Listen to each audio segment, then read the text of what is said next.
Hello everybody, Giselle Grenier here from artplace.ca. In today's video lesson, we're going to be creating some miniature art, and I'm going to be using an inspiration from a Kandinsky painting, which really has nothing to do with what it's going to look like, but it was just these circles, and I'll show you the painting in a few minutes.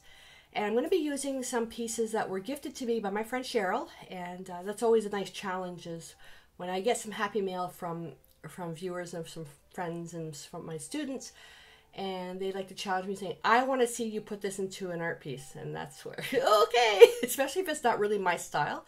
So I'm going to be doing that in this one here. So let's go down to the table and see what I've got prepared. So what we've got a whole bunch of supplies here, and I may use them, may not use them, I may use more.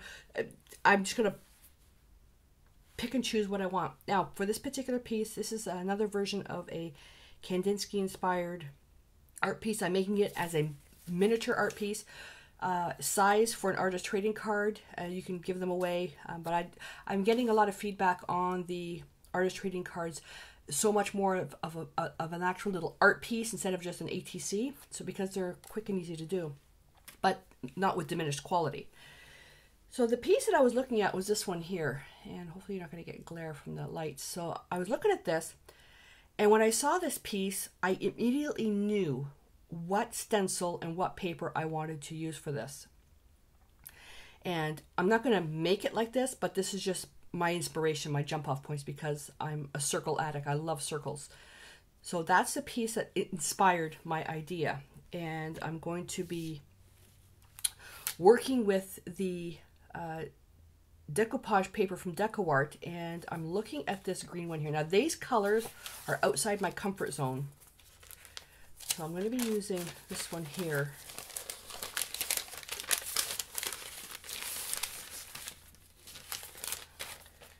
I'm going to use this one here, and this is Paisley Punch, the line. In another video, I was using, let's see if I can reach this. I was using this tissue that was gifted to me by Cheryl, which was really nice. So I'm going to try with this one. And then I'm going to use these stencils. This is Andy Skinner's stencils called Bubbles. And love this. Love, love, love that. So I'm going to use that. And then I also have buttons, of course. I'm going to use some buttons. But you notice that everything's more of a light tone. We're going to be obliterating a lot of this. And then Cheryl also gifted me some wool. Joe told me, start using the stuff that people send you. Sometimes the stuff that people send me is so pretty, I don't want to use it. But I'm gonna. So I've got this beautiful wool that she sent me. So I'm going to use that. And let's see. Okay, so you need to know how to make this, right? So I'm using the DecoArt Media line, and I'm going to prime the cardboard with the white gesso. Going to collage the paper with the matte medium. The paints that I have here,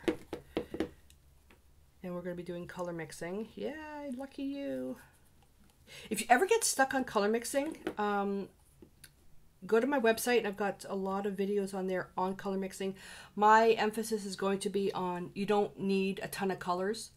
Use less colors, learn color mixing, and buy better quality product. End of. Phthalo blue, ultramarine blue, Quinacridone magenta, Hansa yellow light, burnt sienna, and titanium white.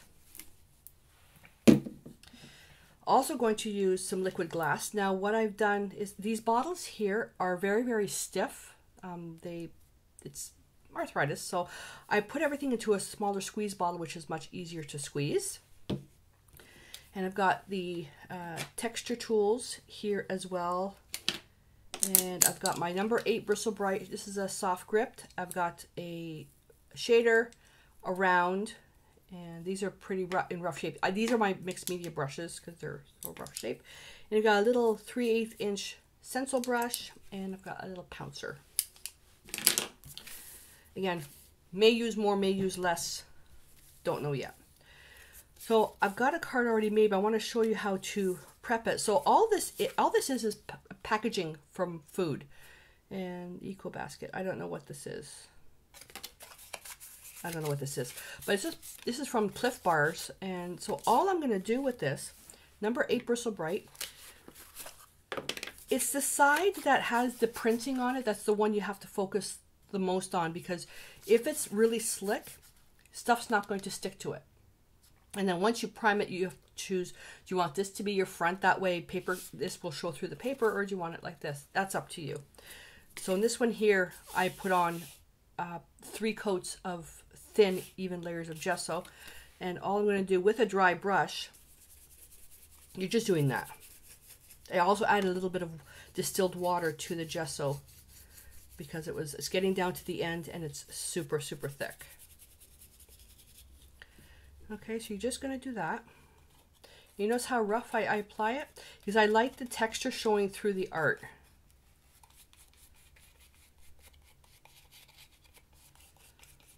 Pushing that right in there. Okay, just like that. And then with this, you just let it dry, obviously, but then you can choose what side you want to be the facing side. Okay, so put that aside. We've got one already done. Put that brush in the water. Okay, so we've got this done. And to determine what I want, oh, scissors. Seriously, scissors. And I want this to wrap all the way around.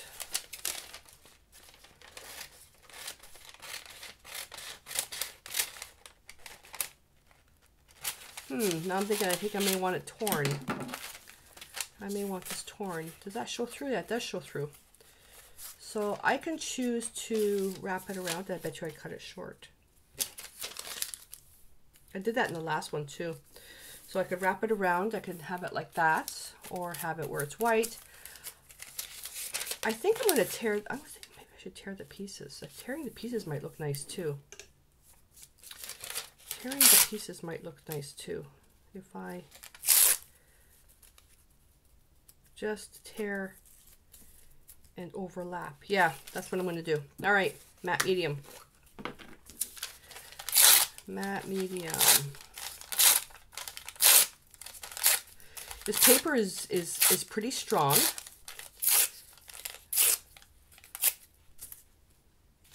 So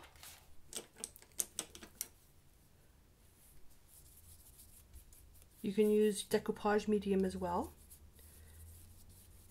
Even the gesso, put enough gesso on there. You can put enough gesso on there, and you can I use that as your glue. Just going to spray the paper a little bit. It just helps relax the paper. That's a tip I picked up from Mark Montano. Love you.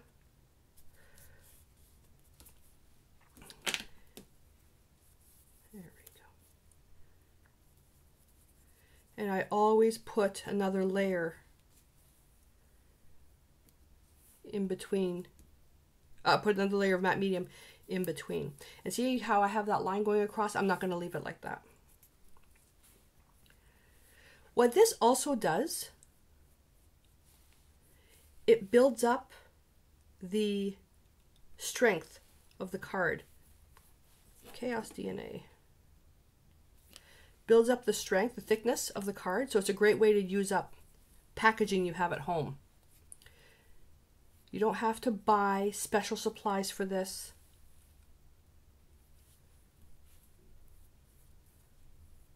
There we go. Thin, thin, thin layers.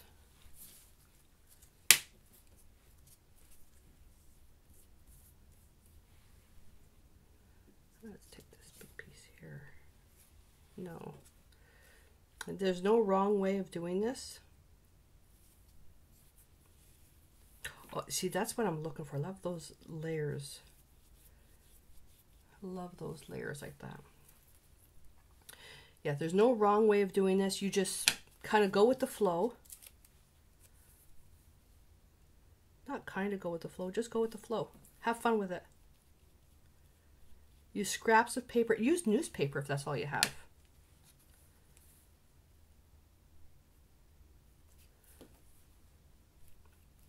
So this is a little bit tedious, so you can skip ahead to the next section if you want, or just watch along.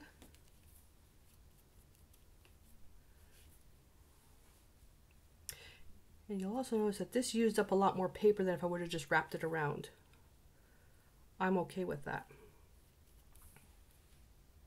I also wanted to do it on that side. Oh, you silly girl. Now, as I'm painting or finishing this, there's a lot of thickness right here, so it's quite textured. So I'm gonna build up the sides a bit more. This card's gonna be really nice and thick, and then all these circles are showing through the layers, so it's creating additional texture. So usually when I'm just going to explain while I'm doing this. Usually when I'm creating a mixed media piece, there's steps. The background, texture, focal point, embellishment, add text, edge, finish your edges, and then put your label on the back to your identification label. And with that, it makes it easy. It makes it easy to create the piece. You don't have to be so overwhelmed. And if creating art like this does overwhelm you, I've got a blog post on my website, Mixed Media for Beginners, just for beginners, super simple.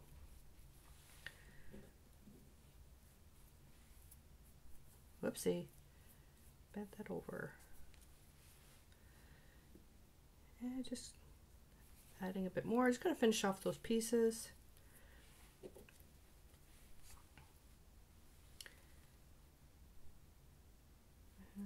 Oh, hang on a second. I have a glare. You don't see the glare. I have a glare. I want to break up that pattern of circles there. There we go.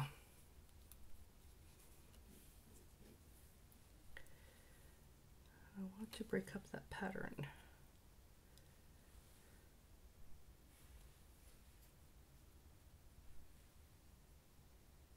There.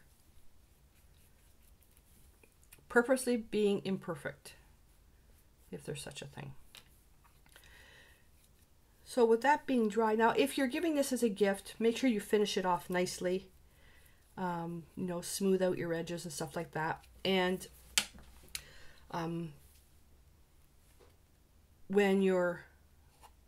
if you're doing this as an artist trading card, you can glue a label, artist trading card label on there. Graphics Fairy has some nice labels. If you just Google artist trading card labels, then you'll be able to find. If you Google ATC, there's an actual technical, it's an industrial term, so use artist trading card. Here we go, and as it's starting to dry, it's getting tacky, so the edges are not finishing off nicely as well. Depending on how much stuff you put on there, use the excess that's in the brush and just putting that in there. This will take no time to dry, and it'll also dry flat, just because there's so much on there. There we go. So that's done. So this will give me a chance to clean up and move on to the next step. Okay, it didn't take long at all to dry, so now I'm going to take some titanium white, and I'm going to dampen my brush a little bit. Oh, make that really fluid, and I'm going to use my number 8 round brush, and I'm going to apply a thin layer of the gesso in a very, very rough fashion. I don't want to thin the paint down so much that it weakens the strength.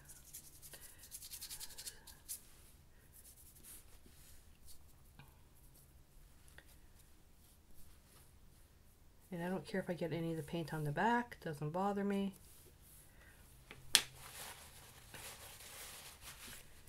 Just going to take a crumpled paper towel. Just going to pounce that, and it creates some texture. So we did our background, we collaged our background. Next step is texture. Texture doesn't always have to be the thick stuff. Mind you, the wool is going to do that. It doesn't always have to be the thick stuff. You have visual texture. Okay. Grungy. Uh-oh, guess who's here? Oh no. Oh no. All right, so we have that. So now what I want to do is I want to do some stenciling, and with this I want to have the contrast. Now with the Kandinsky inspired pieces, that there's vibrant colors. So I'm going to pre-mix some of these colors. Let's see. Okay, so I'm going to use the ultramarine blue, Phthalo blue, ultramarine blue. Let's get some Quinacridone magenta in there. And we'll do some yellow. And probably should have been a bit more aware what I was doing when where I put the white paint. That's not going to be enough.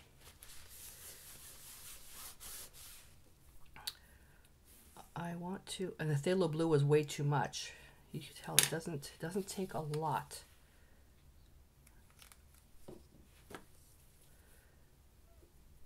What? Then I could take a little bit of yellow on that side. Right there. Ouch! She's trying to jump on me. There we go. Okay. I'm going to rinse that brush. Not to worry about it too much. Get a nice different type of blue there. Blot the brush and go right into the Quinacridone magenta. Now I'm definitely going to rinse.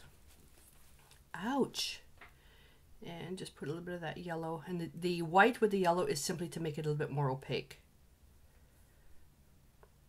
There we go. Alright, so I'm going to get my stencil. Ouchie! Chaos! Seriously.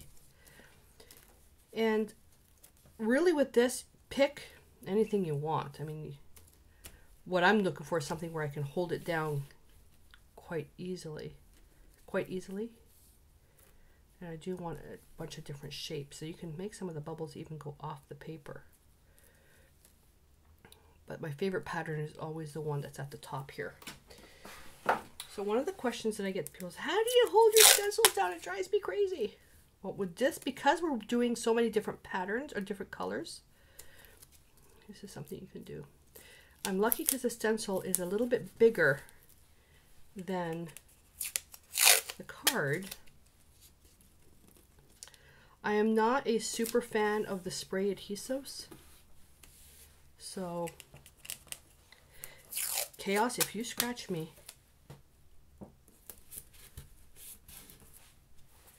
and this is overkill, but just to give you an idea what you can do. Then you can reuse the tape. Okay, so there you go. So now I don't have to fuss. Fuss. And when I'm working with the colors, I like working them in a way that the brush, if the brush is a little bit dirty, it's not a big deal. And ideally the yellow should have been, the yellows first, then this, and this, and this. Okay, so we'll take some of this. And I'll just put a little bit here. Okay, tap on a paper towel, and I'll go into this one. Now the stencil is off the paper just a little bit. That's fine, it's no big deal. Pounce. Now go into a little bit more of the dark teal. Then go into, oops, that's dried up a bit. Go into the blue. Pounce. Go into a bit of the ultramarine blue. Let's take one of these large dots here. Pounce. Quinacridone magenta.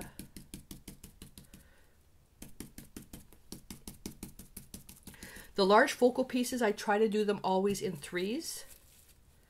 Now I'm not going to go back into the yellow because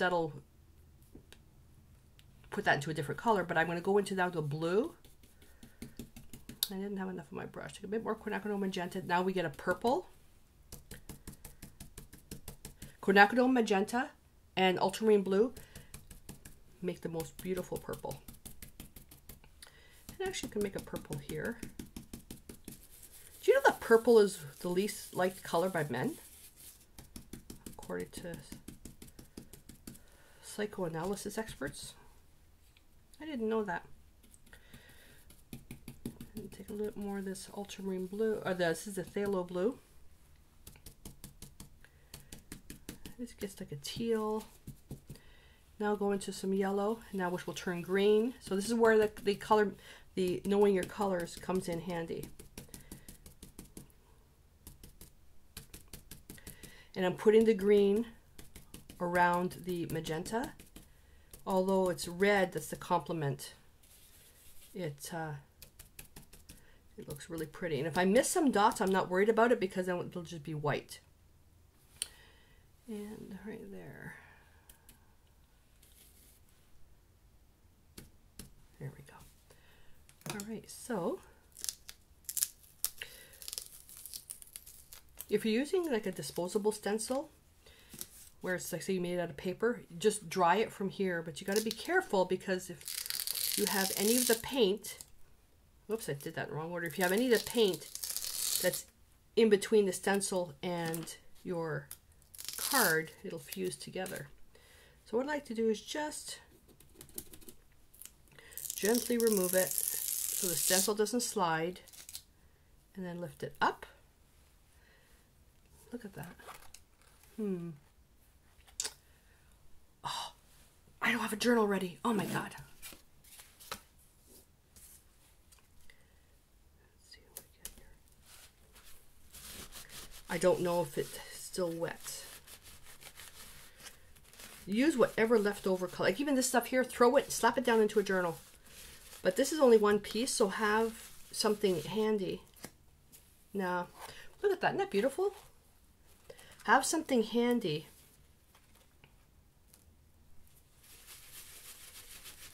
So you can use up your, because you'll never be able to make this like ever again. Like the colors, there's no way I'll be able to apply the colors the exact same way. And this is the way you clean your stencils at the same time. No, this paint was too dry. It's all coming off. Ooh, look at that. There's no way I can replicate that again. There we go. Love it. Maybe I'll make another piece out of that. Okay, then with these, you basically, you know, do whatever you want with them. And so we're going to now work with,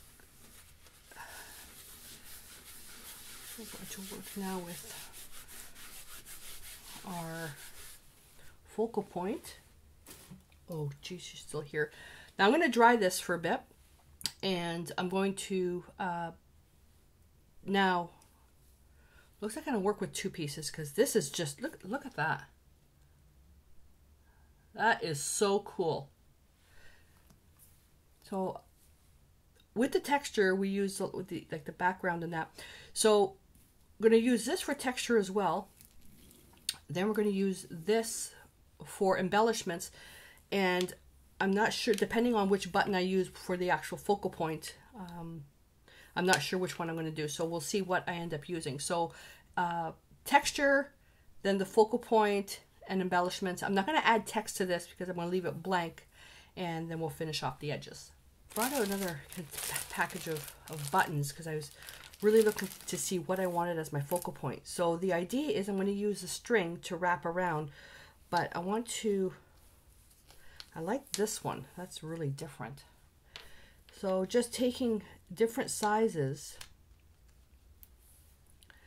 of the buttons and overlapping, something like that. And what I'm doing now is I'm doing a dry fit, assembling things first and choosing, oh, I like that, the yellow pieces in here. Wool is not something that I've worked a lot with, but this piece really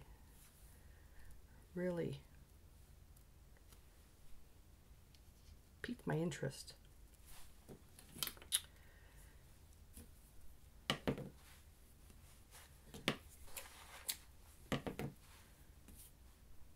just going to see what I can do here. The liquid glass is going to hold everything together. Let's have some flow.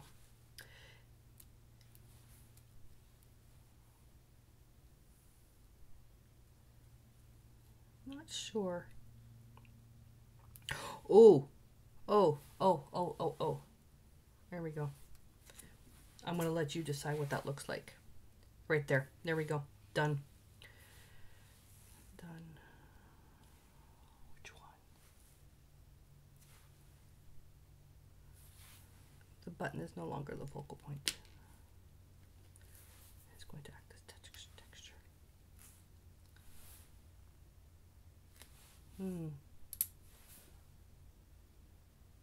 No, that one there. Now it's just to get everything to stay in place. So what I'm going to do, using the liquid glass in this other bottle, I'm going to get it started by putting the pieces down. Now if you don't have, this button's upside down. If you don't have, oh, I like that color though. If you don't have liquid glass, you can use a glue gun.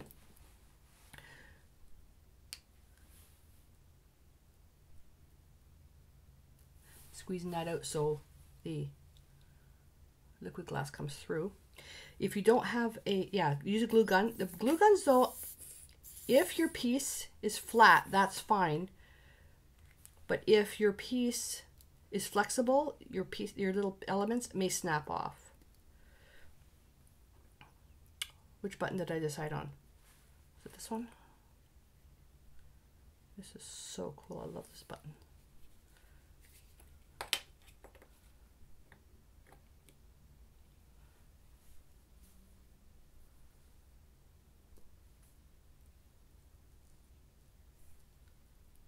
Come on.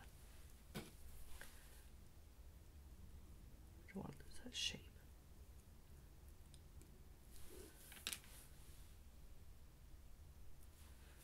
Okay, so now I'm going to take the liquid glass and hope that I can do this. I want to look, you know those cross stitches? I'm going to see if I can do that. I'll start here, I'm going to go across, cross, cross. And I like using the liquid glass because it's transparent, and this will just overlap.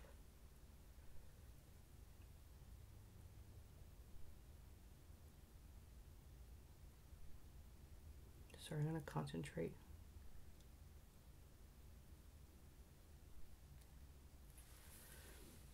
Looks funny now, but that's going to dry completely clear.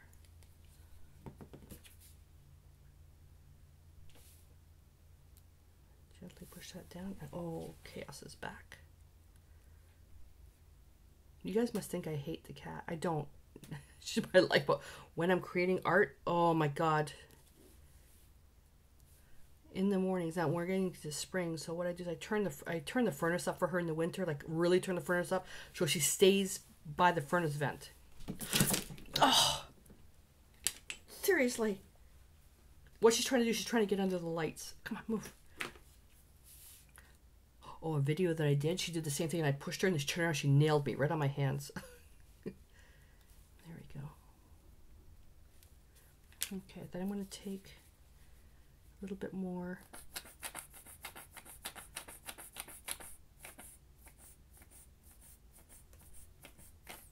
Come on.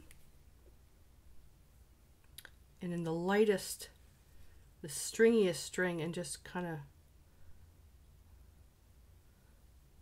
put some little, and I'll show you another piece I did with the liquid glass. So I'm going to put this aside now. It's going to take a day. Oh, shoot. Oh. It's going to take a day to dry. And I will show you on a flat thing. So this is another one I did. So look how transparent that is. And it holds the wire. really, really well.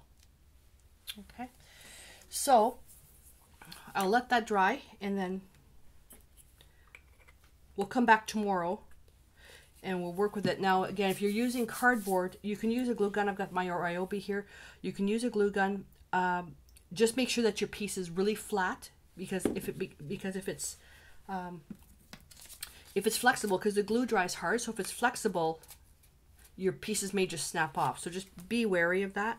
So if you're using like heavy corrugated cardboard, this will be fine. So just glue everything like that instead of using the liquid glass, and it'll be instant. Because the cards I'm making, they're on cardboard packaging and they will be handled, I want to make sure that nothing falls apart. So that's why I use a liquid glass.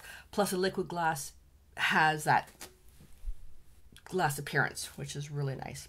Well, welcome back. So it's been about a day and everything's dried quite nicely, and you can see how beautiful that is, just like glass. So I had an idea of what I wanted to do with this, but now I'm not sure I want to do it. I was going to take some ultramarine blue and burnt sienna to make, well, more ultramarine blue, and make something like a Payne's gray and put some lines on here, but I'm not sure I want to do that now with this piece.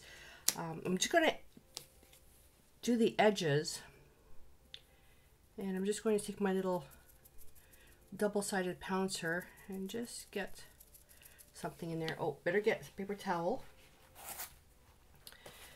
And I'm just going to, and you can do this in any color you want. You don't have to do it in, you know, with like a Payne's gray.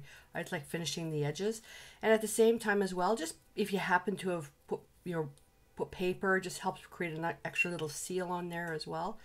And by using the pouncer, I'm pushing very gently, and the sponge is actually bending around the edges, so I'm getting a nice edge on the front and back. You know, some people just like to swoop it down. It's up to you, whatever makes you feel more comfortable. And then when, depending on what I do with this piece, I'll finish off the back. If I'm going to create it as an artist trading card, then I'll put a label on the back. Excuse me. If it's a miniature piece of art, I'll probably collage a piece of rice paper on the back with a little story, or my name, of course, my name and the date. If it was to be used as a front of a heavy-duty greeting card, I wouldn't bother because it's going to be glued on top. Here we go. Now, just to show you, I also did another card. Remember that card in the beginning where I cleaned my stencil? So I did this one. So I kind of had fun with this one. It's a very high-key, light-valued background. I had fun with that one. So I'm going to do the same thing with here. Now this one is much thinner, because this one, remember we did all that collage of the paper? This one's much thinner.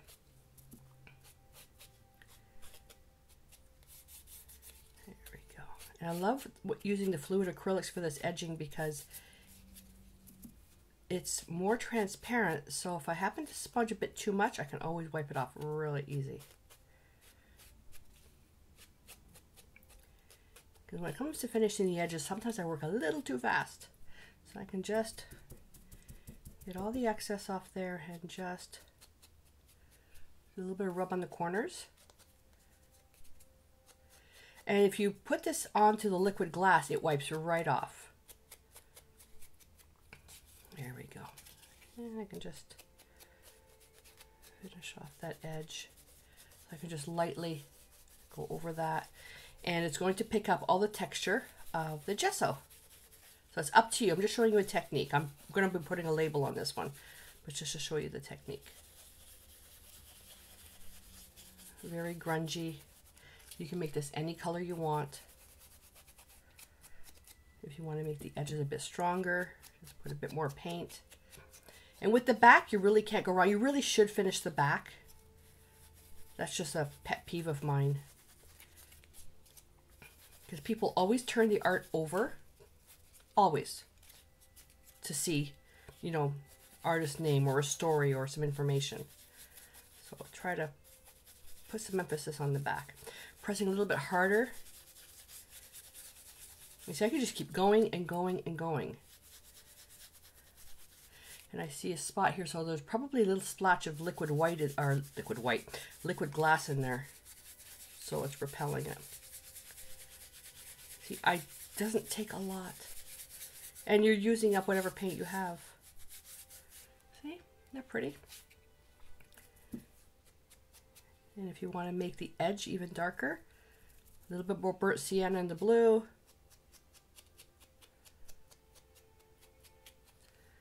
There we go. So that's ready to go. And this one here, I mean, I'm going to be putting a label on this, but I could do the same if you want to try a different technique. You can just go up and down, and you're just basically blending the paint into the background. You're not using a circle stroke. You're blending paint into the background. It's going to go into all the ripples of the gesso strokes. And depending on the direction of the gesso strokes, the brush strokes, they'll be more emphasized. See? And I think what I'm going to do with this one, I'm going to put a piece of translucent rice paper on this as my label. That's really, really pretty. So, in water, pick that up. Use this in a journal or some other art so it's not wasted. So we didn't need to use, oh seriously? So we didn't need to use these. These come included with the palette knife, so it's no great loss. There we are. So what do you think? See, it doesn't take much to create a piece of art. I mean, it's more abstract art, but there is a meaning behind this one and behind this one. And I'm going to let you figure out what it is. So I'm really glad that you spent this time with me to create some of this miniature art. I'm still not quite sure what I'm going to do with it yet, but I hope that you enjoyed it. So if you have any questions or comments, please comment below the video and give me a thumbs up if you enjoyed the video. And don't forget to subscribe to my channel if you haven't already. That way you won't miss anything. And so I'm hoping you're going to comment below with what you think the meaning is of the cards that I did, and let's just see how creative you can be. Alrighty, so until I see you next time, stay inspired.